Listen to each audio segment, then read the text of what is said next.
My daughter Raquel humiliated me on the day that was supposed to be the happiest moment of her life. She didn't whisper. She didn't pull me aside. She pointed at me in front of 40 well-dressed guests and shouted, "Get out of here! You miserable woman! You embarrass me! You're a nobody!" Her fiancé Horacio just laughed while her friends covered their mouths, trying to hide their amusement. I just stood there, holding the small gift I'd bought with what she called my poor old woman's savings, unable to move, unable to breathe. In that moment, she didn't just push me out of her house, she pushed me out of her life. What Raquel didn't know, what almost no one knew, was the secret I had kept for decades. Behind my simple clothes, my old shoes, and my tiny apartment was a fortune. I, Matilda, had built and sold a company worth $34 million. I owned properties in Spain, Portugal, Argentina, Switzerland, and Canada. I had investments, gold, and savings scattered across accounts that only my lawyer and accountant knew about. I chose a life of modesty because I wanted my daughter to grow up valuing people, not wealth. But she valued appearances, and she despised me for refusing to pretend. That night, I went back to my humble apartment, the one I kept because it reminded me of where I came from, and I cried until my body shook. I hadn't cried like that since the day her father abandoned us. When the tears finally dried, I opened a drawer and took out all my documents.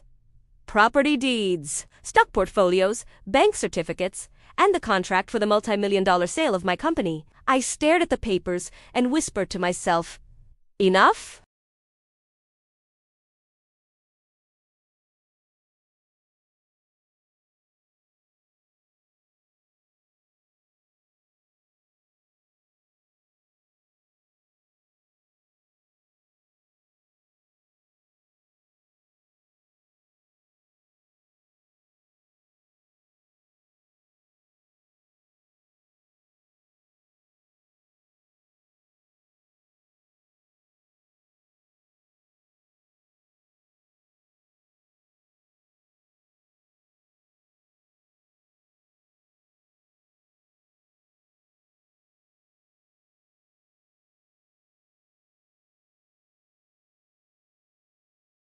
She acted as if throwing out the mother who raised her alone was something to be proud of. What hurt wasn't the lie, it was how proudly she told it. Meanwhile, Agustin began investigating Horacio.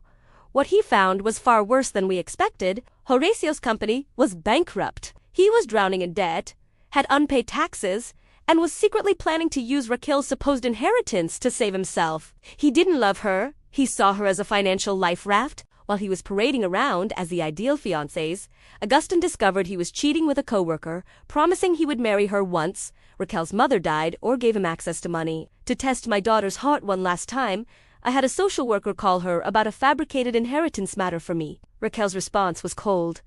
"She's not part of my life anymore. If she's in trouble, someone else can take care of her. Don't call here again." That sentence was the final crack that broke the last piece of affection I had for her. 6 weeks later, I returned, not as the humiliated woman she had expelled, but as the millionaire she never bothered to know. I checked into the country's most expensive hotel, where the staff treated me like royalty. I had stayed there many times before under an anonymous VIP status. I dressed elegantly, but not extravagantly, just enough for anyone who knew fashion to understand.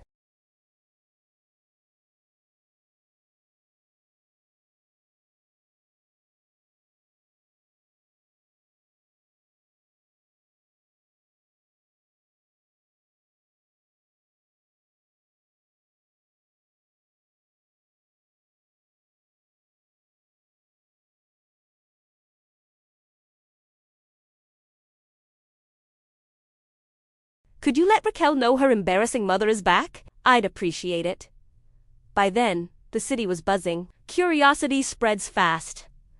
The next day was Raquel's wedding. She walked down the aisle, blissfully unaware that her future was about to crumble. At the exact moment she exchanged her vows, I stepped in front of a group of journalists at the hotel and began a press conference. Cameras flashed as I revealed everything, my entire $34 million fortune, with every document authenticated. Audio recordings of Raquel mocking me, calling me useless and pathetic. Text messages where she discussed forging my signature to sell my apartment, and legal proof of Horacio's debt, his bankruptcy, his infidelity, and his plan to trap her financially. The reporters were stunned. Within minutes, the scandal went Viral. Guests at the church started checking their phones. Whispers spread through the pews. Some even got up and left mid. The reception was canceled before the cake was even cut. 2 hours later, Raquel stormed into my hotel suite, still in her wedding dress, mascara smeared, hair undone, screaming like a wounded animal. "You ruined my life, Mother. Why would you do this to me?" I stood there calmly. "You ruined mine long before I ruined yours. You exposed me. You humiliated me." She cried. I looked into her eyes. "You humiliated me first. You humiliated me because you believed I was poor. You despised me because you thought I had nothing to offer. You forgot everything I gave you." She froze, finally understanding. I had never been the nobody she believed me to be. Before she could speak, Horatio budged in shouting threats. That's when Augustin entered and presented every piece of evidence against him. Cornered, he stormed out, his life about to collapse. Raquel fell to her knees, trembling. "Mom, I'm sorry. I didn't know. Please don't leave me. I have nothing now.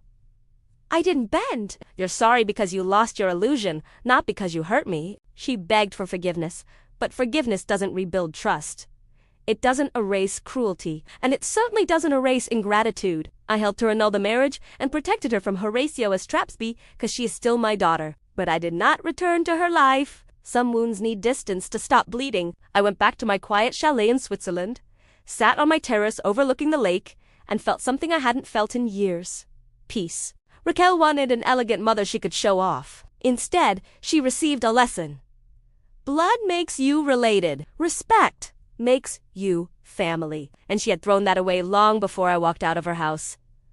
Thank you for listening to my story. If you've ever felt undervalued, remember your worth isn't defined by others. Follow for more stories that remind us of our inner strength.